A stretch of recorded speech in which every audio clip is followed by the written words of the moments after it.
Bonjour à tous, ravi de vous retrouver. Comme toujours, cette fois-ci, nous aborderons un sujet qui nous affecte directement, surtout nous les jeunes, qui est compétences négligées, bras longs, favorisées. Comme nous le savons, depuis tout petit, on nous met sur la voie du savoir. En pleine croissance, on nous dit que c'est le seul moyen de s'en sortir dans des pays comme les nôtres. Comme tout petit rêveur plein d'ambition, on s'y donne à fond. On met nos passions de côté. Toute notre vie, on y mise. Des nuits blanches, on accepte. La faim, on supporte. Des droits bafoués, on s'y fait. Mais on continue d'y croire. À cette nouvelle compétence, on se dit c'est bientôt la fin. Mais à chaque nouveau diplôme, on a l'impression d'être plus loin du but. Mais on y croit. Et on se dit, tant qu'il y a d'autres diplômes supérieurs, faut aller les chercher. On continue. On accumule savoir et compétences.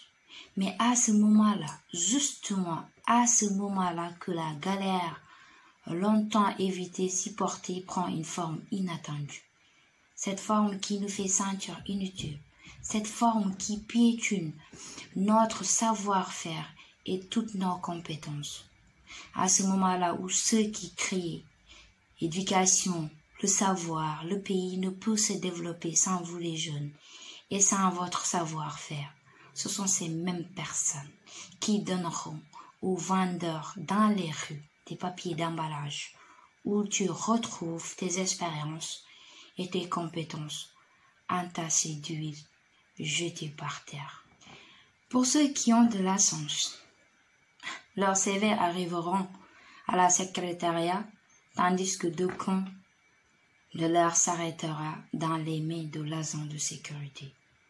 Les seuls qui auront l'honneur d'arriver au service demandé, ce sont les fils à papa, qui assaient tout jusqu'à l'intégrité et la dignité d'un bon nombre de chefs d'entreprise, ou les fils des hommes de pouvoir. En cas de non-respect de la loi, son père peut m'aider à m'en sortir, tout est bien calculé. Quant au concours, dans nos pays, la liste de ceux qui vont réussir, elle est connue bien avant les épreuves. Le quelques pourcentage qui restera sera pour les bien plus chanceux parmi nous autres. Au moment où certains États cherchent des jeunes compétents et diplômés pour leur pays, nous, nos pays cherchent des papas riches et les papas ayant un pouvoir et restent aveugles face aux compétences de beaucoup de jeunes qui n'ont forcément pas eu la chance d'avoir ces papas, mais qui ont les compétences, le savoir, la dignité, le courage. Ce sont des jeunes qui se sont battus et qui ont tout donné pour avoir ces têtes pleines. Des têtes pleines sans avoir la possibilité de les reverser. Et pourtant, on en a tellement besoin. On a beaucoup de manquements que si on faisait de bons usages, ces têtes pleines de compétences et d'expérience, nos pays changeront de couleur. Mais à ce stade-là, j'ai l'impression que tous les jeunes sont utilisés, que ce soit le fils de l'agriculteur lambda ou le fils à papa, parce que quand on y pense, ce n'est pas le profil du fils à papa qui est choisi. Non, mais le profil de son père. Il n'est pas reconnu à sa juste valeur. Et quant au fils du cultivateur, son image est assimilée au profil de son père. Et on fait tout pour ignorer ses compétences à lui et rejeter l'idée que le fils du pauvre peut devenir le dirigeant des riches. C'est si triste quand les jeunes espèrent s'en sortir qu'à l'extérieur de nos pays. Et vous nous donnez raison, car les quelques-uns qui s'en sortent, sont ceux qui affranchissent les frontières. C'est dommage. Pendant que vous restez inattentifs face aux compétences de vos jeunes, d'autres pays s'en rendent compte et les utilisent de très bons usages même.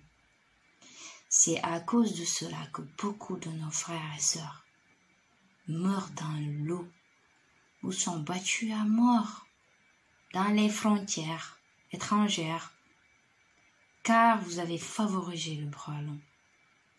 Donc celui qui n'en dispose pas, c'est soit tu meurs de faim, soit tu meurs dans la mer, soit tu réussis à franchir tous ces obstacles. Mais malgré tous les risques, les jeunes s'adonnent à ces avantages périlleux parce qu'ils voient sur cet obstacle le seul moyen de réussir. Leur lueur d'espoir repose sur cette immigration clandestine. Pourtant, ces œufs, il y a tellement de manquements. Et nos pays ont tellement besoin de ces jeunes compétents.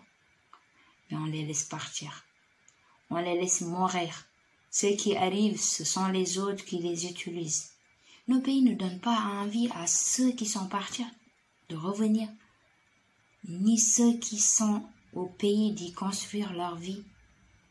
Mais comment, si vous n'arrivez pas à retenir ceux qui sont au pays, de quel droit vous permettez de reprocher à ceux qui sont à l'étranger de ne pas revenir chez eux pour développer ce pays? Un pays qui t'a laissé à la traîne.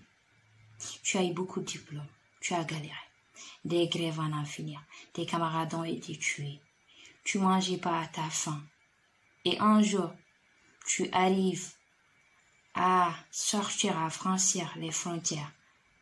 Et au moment où tu commences à voir que quelque part ailleurs, tes compétences sont favorisées, on te reproche comme quoi il a réussi, il a toutes les compétences nécessaires, mais il ne revient pas.